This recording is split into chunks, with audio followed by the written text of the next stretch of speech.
there's a bigger it's a bigger need for MMM really than anything else. It's like if we're spending on all products, on all channels, on all users, on all, I mean, okay, what do we ad spend here? Like if I just take these campaigns, if I took one big campaign with all products in and scale it up, it's scaled up perfectly.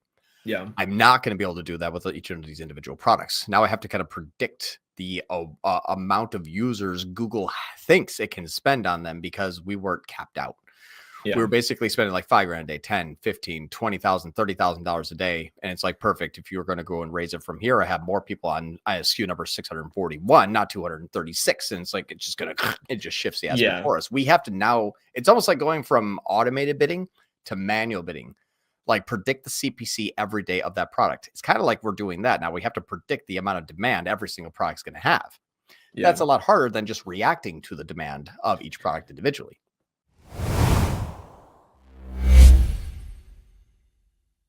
It's the same thing with Andromeda. I feel like that's where everything's going. It's all react. Like we can't be proactive. We have to be reactive based on the data and the feedback because the algorithms are so powerful. Mm-hmm. But the better you are at reacting to it, obviously, the more you can lean into it.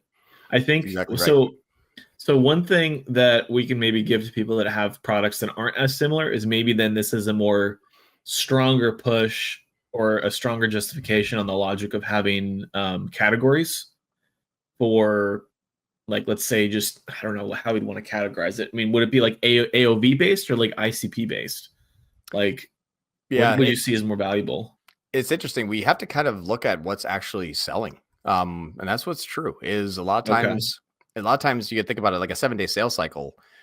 Just because someone clicked doesn't really mean that was even the click that they were deciding on or even the product that we're looking at. You know, if I'm looking at difference between cross-track and running shoes and I'm like, well, I don't know which one. I'm gonna look at cross-track and I click an ad. I'm gonna look at running shoes. I'm gonna click an ad. And then I come back 16 times and data-driven just like, bleh. It's like, which one did he choose? I don't even know. Probably clicked on cross-track and then end up adding running shoe into cart. When you have really similar ones, you're taking multiple clicks from a person over multiple days through data-driven attribution and multiple products in the cart to come up with a result that is not even really close to what we thought happened. Yeah. Okay. No, that makes sense. So we're going outside of what, like, we think that shopping is just you see product A, you buy product A. That doesn't happen. We're going more into the marketing aspect of the ad. What ad is performing the best? Oh, it happens to be product A. Okay, product A is your top seller. It might not actually be your top selling product, but it's your top seller in the ad account, your top ad. Yeah, top ad, top activity. Exactly right. So we need to reframe the way that we look at shopping to top ads or highest performing ads. And then categorize the ads based off of the results that you see on top performers and low performers. Okay, got it. Now, in supplements, this is male and female health supplements. Testosterone, estrogen, energy, sleep, fat burning, pre-workout, yada, yada, yada.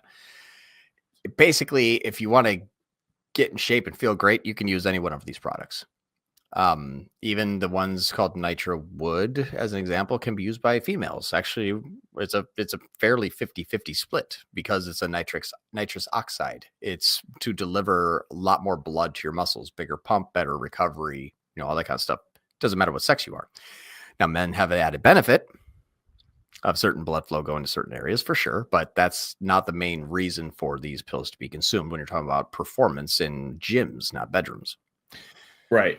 So even that was something that kind of opened our eyes, which is like, oh yeah, Nitro wood. Like you're like, yes, men. It's like, well, not really. So increased blood flow. Yes. There's a nitric oxide circulation, male, female. It's like, those are all fairly equal. Now they should change the title then, I would assume, based off of that information.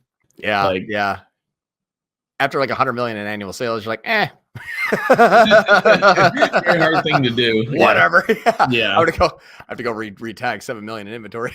Oh, yeah, that's true. That is true. So that was a thing too, where it's like, we get it. So we just did a different marketing, like Nitro woods for women as well, like that kind of stuff. So you can just kind of talk people into it.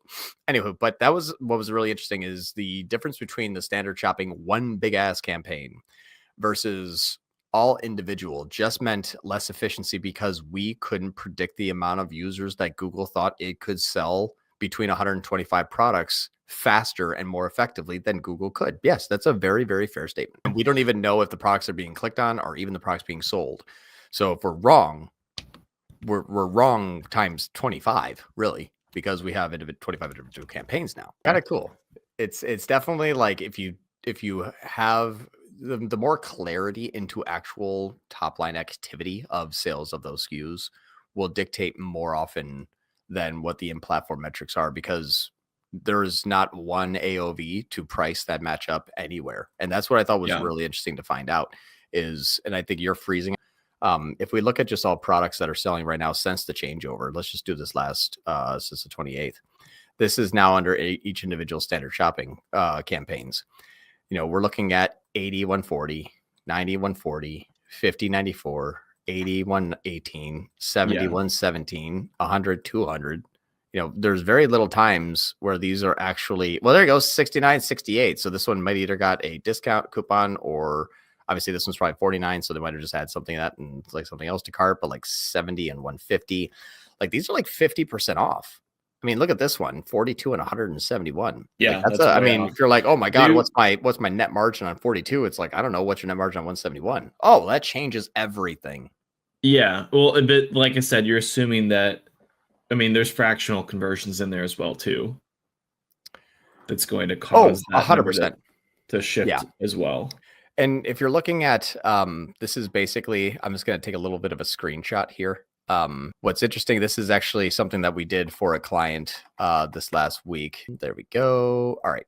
So screenshot number 1, screenshot number 2. Okay. So here's an example. And this is like your SKU. So this is, okay, let's say enter product or SKU. So we have a product that we entered that was $264. So we know that our blended CAC target, also known as NCAC target, is just, you know, we use different metrics for different companies. But these two here, if you look at the blended CAC target at 111, and this one's a blended CAC target of 214. Now, this could be the units per order. So if you have a unit as like, let's say I have one unit, and the unit per order means I have one item in their cart and the average AOV of that item is 264, then your blended CAC is 111, blended NCAC target. That's basically after we've taken out cost of goods sold, shipping, receiving, etc. Yeah. Now, if they order 2 things on average, and it's about a 403, which is actually the AOV of that company, our blended CAC target goes up to 214. Not everything doubles. You know, our shipping and receiving goes from 1504 to 1504, but our transaction payment fees go from 7 to 12. So not everything, like the pick and pack and shipping and fulfillment, $1.58, $1.58. So whether they order 1 item or 2 items, the COGS do not scale. The only thing that really changes is the return rate and the transaction fees. Your cost of goods sold is about average, you're just increasing SKUs. But then your everything else stays the same. So you actually have a $100 different target NCAC if they have 2 units per order more often than 1 unit per order. And that actually is something that we see more often. So we're looking at like, how do you have an NCAC target of $111? You have a 405 AOV.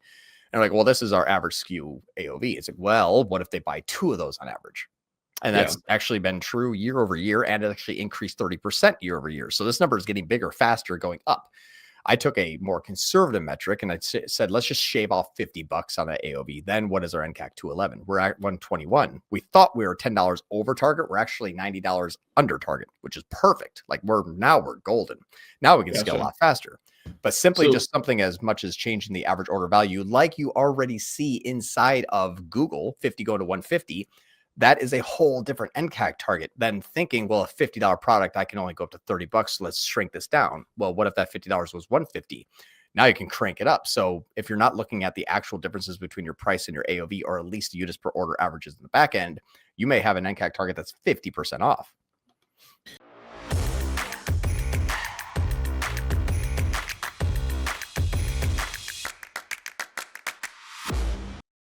Hey, if you like this video, we have a school community where we have a few hundred members and we cover topics, everything from the basics to all the way to the like hyper crazy advanced stuff that's like coming out next month. So a few hundred members there. We go live twice a week, something with an hour-long education about something that is very relevant to the community that week, plus a weekly Q&A where you just get to come and bring us all of your problems and we solve them one at a time. So I have a link below in the description if you want to join. And then obviously if you have any questions, feel free to reach out and we can answer those for you. And we'll see you in there.